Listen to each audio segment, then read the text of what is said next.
people from all over the country, all kind of different builds. We are all motorheads. We are all enthusiasts. We got guys that have day jobs and put them on hold to last minute come up here and hop in line and just be a part of it. There's not any other crate engine company that is putting this much work into making sure their program is successful.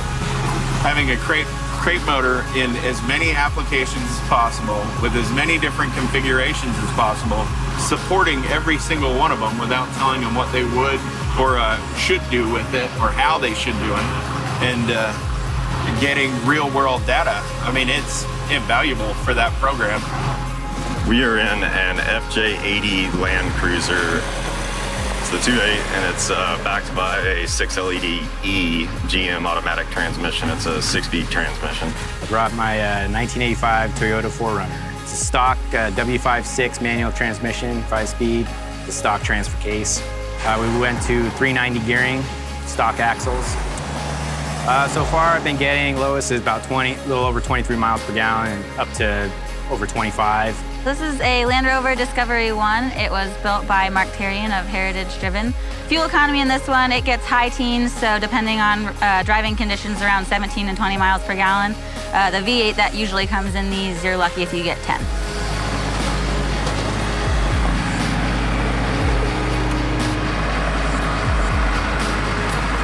So we're driving in the TJ Jeep Wrangler. This was actually our very first vehicle that we swapped an R2.8 into. So it's got all the factory drivetrain. This thing, I've been getting like 25 to 27 on this trip. You definitely feel the torque with this thing on acceleration. So I think this thing would actually probably smoke my 4-liter.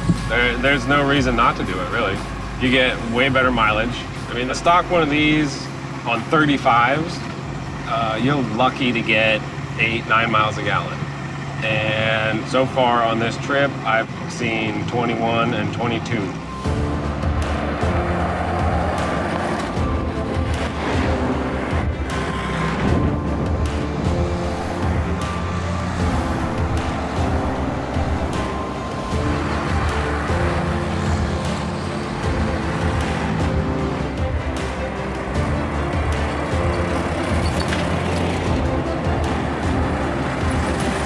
The 2018 Cummins cruise started in Idaho Falls, and after driving through the mountains of Montana, we then headed west and ended day 2 at Diesel Power Products. We've got our hands in a lot of different markets. We're just jumping into the UTV market, and then full-size trucks are kind of our thing, and diesels. The next day, we went into Washington State and stopped in Everett, specifically at Torfab. After that, we started heading south. Quick stop in Portland at a Cummins distribution center, and finally, we ended our day in Coos Bay, Oregon at a Coast Guard station.